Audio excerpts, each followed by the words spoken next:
Welcome to our journey to higher consciousness. I deeply desire to know in order to serve. I love you unconditionally. Let us deep dive into the spiritual teachings from the Confederation, channeled through Carla on December 12th, 1993. In this enlightening session, we explore the importance of repetition in spiritual growth, the balance of being and doing, and the lessons of love. Join us as we uncover profound insights from Quo, a collective consciousness dedicated to aiding humanity's spiritual evolution. December 12th, 1993. Channeling disclaimer.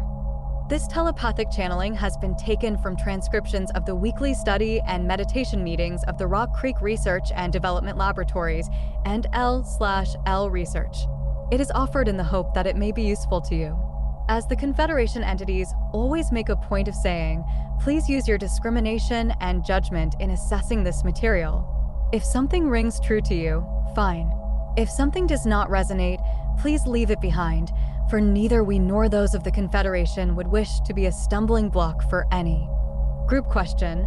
The question this afternoon has to do with what the Confederation contacts that we speak with think about are continually asking basically the same sorts of question. We seem to need a lot of repetition concerning being and doing in our lives, controlling and allowing things to work for their own ends, or, basically, the lessons of love. And we're wondering how this all looks to the Confederation contacts as they observe our behavior, listen to our questions, and see our concerns are sort of orbiting in small circles. Carla channeling. Quo. We greet you in the love and in the light of the one infinite creator.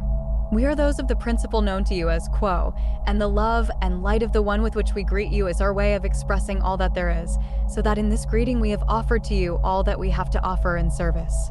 We are in service to your people to promulgate this one deeply held opinion of ours, that is, that there is but one great original thought, that thought called love, which is the creator and the nature of all that there is, with light being that instrument with which the grand tapestry of your world scene is woven.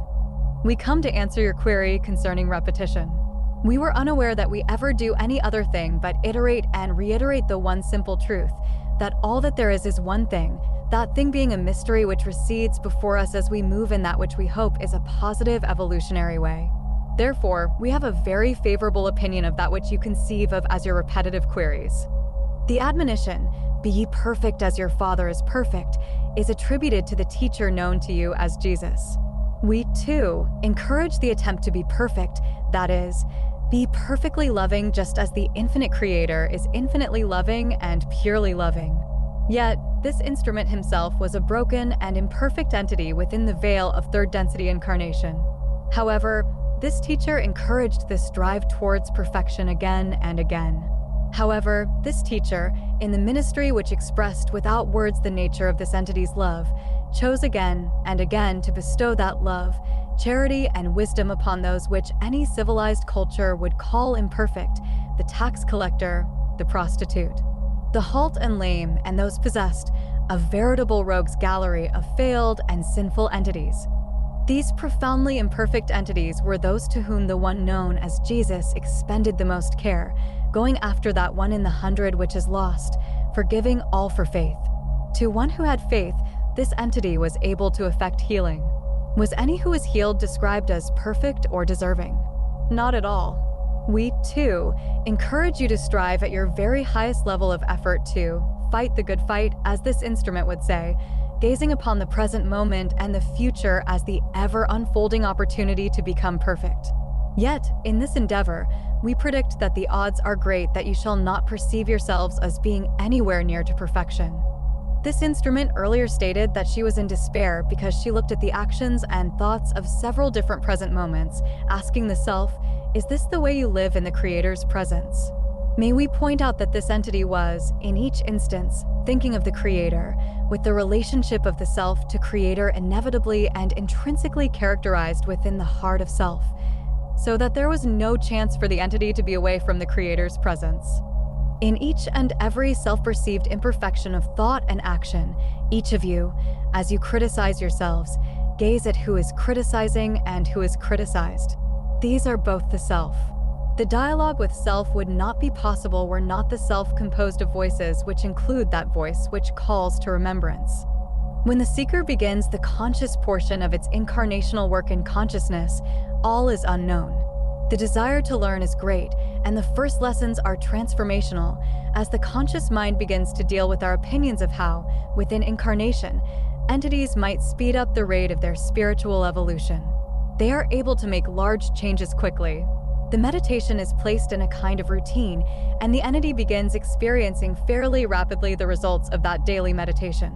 The world of nature is seen with brand new eyes which gaze upon the creation of the Father, seeing that which we, too, see, the euphonious harmony of all things in the visible world, vital, alive, and praising the infinite Creator.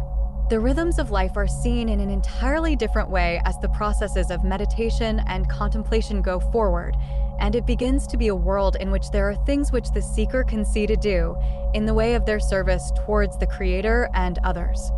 These things are noticeable changes. The difference it makes to the living a life based on faith is palpable, but the seeker moves onward, and each step takes the seeker into that new world in which things have not yet been constructed.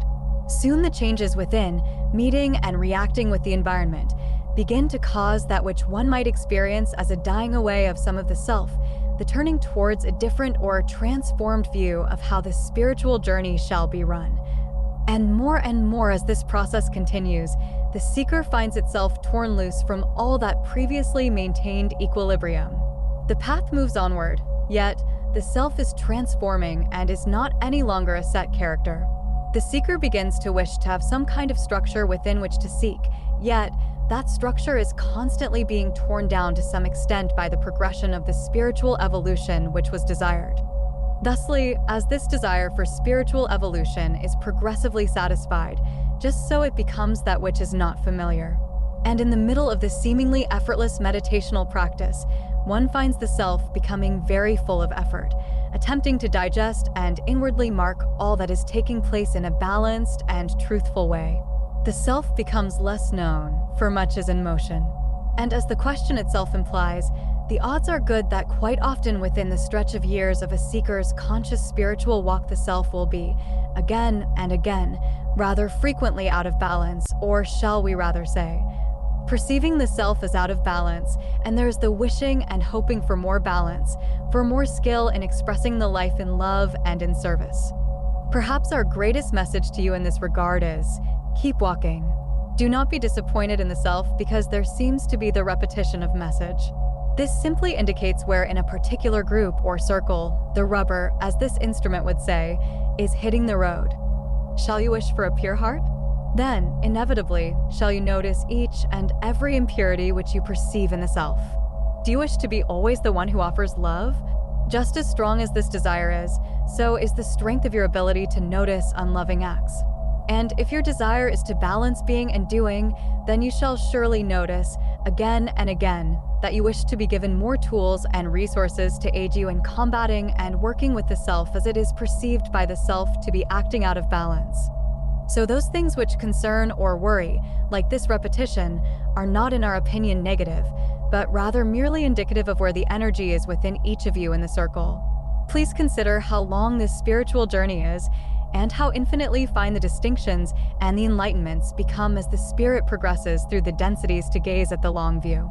Not only are you attempting within incarnation to balance the being and the doing, the resting and the acting, but there are millions and millions of your years ahead in which you shall only tighten and magnify the scope of that which you observe, looking always not at what has been gained, but at what there is to do.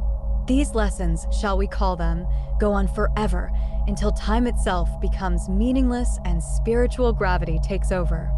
We ask, then, that the heart rest in a peace which does not come from settling differences or realizing truths. We hope for each of you a peace that is full of the striving of entities to rest in the Creator. That Creator is not still. The Creator in which you rest builds up and tears down all possible avenues. Dwell within the precinct of this peace. This peace is not still. This peace may be full of noise and full of prayer also, yet this peace is simply the awareness of the Creator in direct relation to you, and in direct identity with the heart within, which contains that spark of pure love which enlivens the whole. You are mortal, experiencing incarnation within a heavy illusion. Those things you came here to learn you are indeed learning, but it takes your time, not simply one lifetime, but again and again called into incarnation to repeat and repeat that lesson not perfectly grasped as yet. If we felt that we should not repeat ourselves, my friends, we would soon be out of talk. We are attempting to show to this instrument the image of the ice which forms on top of the pond or puddle. The sheet of ice across the top is solid to the touch. It is strong and holds weight. It is one shape only and can only be changed by breaking and scattering its crystalline nature. Yet, below the ice is living water, the habitat of beings, fish and plant life thrive beneath the solid ice. This is as you in incarnation. The form which you have taken is crystalline in its own way and marvelously wrought, and each entity has its own beauty and cleanness of form. This solid entity which greets you in the mirror shall be your physical identity until you leave both the illusion and that physical form behind. Yet, that solid entity is not the end of you, but merely the surface of your form. Within you are deep and living waters in which the flora and fauna, shall we say, of archetypical images which live in those deep waters may thrive and bloom. Does the physical form change because of this life which moves within? Usually not, yet this is yourself, mostly unknown by you except that you can feel that pressure of vitality coming from the depths within, and you can experience this depth and fullness of being. The crystalline form will indeed need to be battered with that blunt instrument called repetition 100 or 1,000 times before the dent is made. The form changes, the mental formation changes, the emotional changes, the work is slow. And you feel pokey and petty and tired of not quite getting it yet. We encourage and exhort each in the regular allowing of the definition of the self to be consciously altered by the bringing into remembrance and awareness that living, breathing, vital part of the deep self. Breathe deeply of that living water. Inhale it into the form which is the physical health. Consciously irrigate and marinate the self in these living waters of deep mind, then allow that consciousness to fade, so that you may, once again, take up the attempt daily, hourly, moment by moment, to live the life of faith as witness. And in that witness, whether by expression or aura or any word or deed, may you celebrate that imperfection which is the perfect outworking of a life lived in faith and service. Do you seem to need repetition? Very well then, my friends, repetition it is. And with each repetition, the total of love does not expand but simply intensifies, so that as each lesson is repeated, new and deeper graspings and understandings are found. The entity has not been dealt, may we say, that can do the same thing twice, not in the world of spirit. We ask each to lift the criticism that is implied in being aware that you are working towards an unattained goal. Feel each day both the perfection which is the true nature of all things, and the imperfection which is consciousness expressing through a medium. The medium of third density is that which consciousness can do very little about. Comparative, we correct this instrument, compared to its action upon other densities. Therefore, allow the self its nature, and be at peace with the repeated lessons. We would at this time transfer this contact to the one known as Jim. We are those of Quo, and leave this instrument in love and in light. Jim channeling.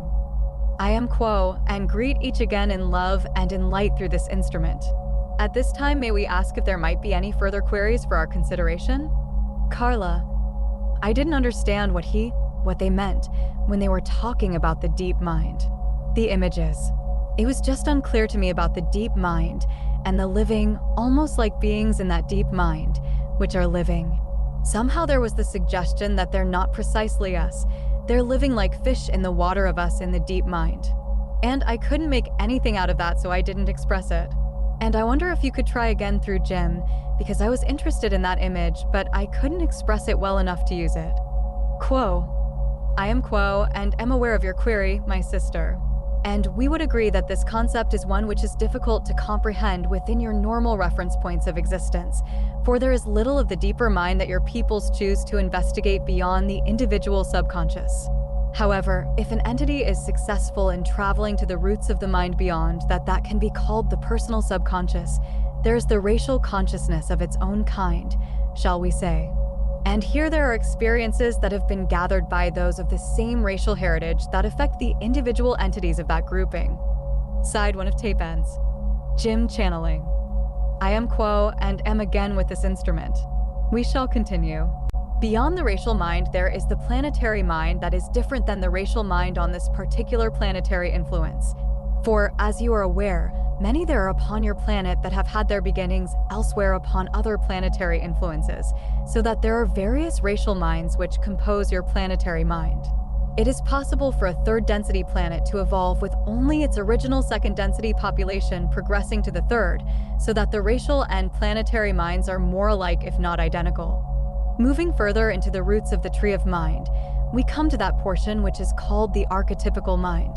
It is here that the blueprint for your evolutionary process is found, so that the influences that you experience from this source are of a fundamental nature and provide insight and inspiration into your daily experience only in the form of echoes, hints, and shadows. At the level of the archetypical mind, there is the participation, both of the individual entities such as yourself and entities of quite another nature, though all are one in truth. The creative forces or intelligences that are responsible for this portion of the creation in its very essence are those which work upon the level of the archetypical mind, refining that cosmic mind of the one creator in such and such a fashion, so that there is the possibility that the creator may know itself with greater variety and intensity than if the cosmic mind did not experience further refinement. It is here, at this level, that we were speaking previously in suggesting that there are concepts that are basic to third density experience, which have their origin at this level of archetypes. And because of this similarity of lessons to be learned, there is the seeming repetition of experience for the seeker of truth within your illusion. Thus, you draw from the same well waters that nourish your life being and give it its flavor, its elan. Is there a further query, my sister? Carla. No, thank you. That was fascinating. Quo. I am Quo, and we are grateful to you as well, my sister. Is there another query? Carla. Not for me, Quo. Quo. We are those of Quo, and are aware that we have spoken for a goodly portion of your time this day, and we are most grateful to each of you for inviting us to do so. We are overjoyed at this opportunity, and we can assure you that though it seems there is repetition upon repetition within your illusion, that the effort you make to greet each experience with love and with light is unique, and adds its own portion not only to your experience, but to the experience of the one creator. And each effort, each breath, and each thought that you take is treasured by those who observe and have responsibility for this progress as your teachers, your friends, and your guides, shall we say. At this time, we shall take our leave of this instrument and this group, leaving each, as always, in the love and in the light of the one infinite creator. We are known to you as those of Quo. Adonai, my friends. Adonai.